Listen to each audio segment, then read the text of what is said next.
Lagi ako nagluluto dito. Gigising ako ng alas 4 ng madaling araw.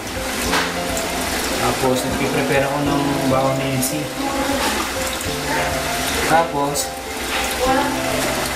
magkakape muna. Kakain ng konti. Pero, masaya.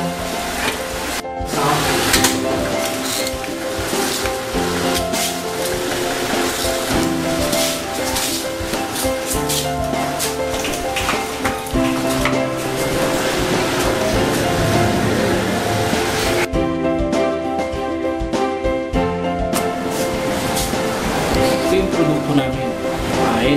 Nagsimula ito, 5 taon na ngayon. Dito ko inukuha yung, siyempre yung pagkaaral ng mga anak ko. Ito yung pinaka-business namin. Ito yung malaking tulong na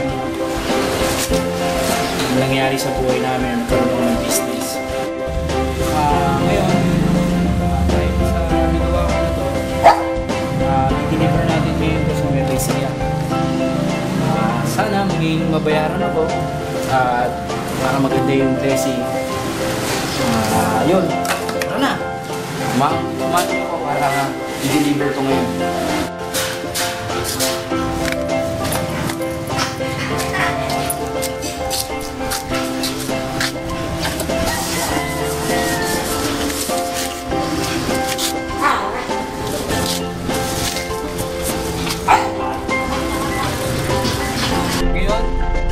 Samahan nyo naman ako. I-deliver ako ngayon sa Nueva Ecija. Medyo malayo, 2 oras. Kaya, yun na.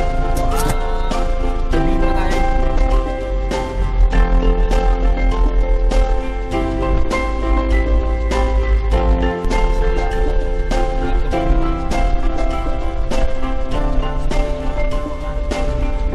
Maging isang mabuting ama lang sa mga anak ko.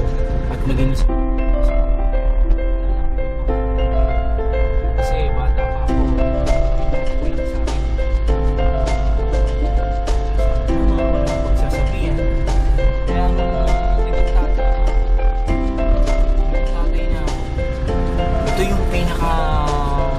masayang nangyari sa buhay ko. Kasi nga, gugulat na lang ako.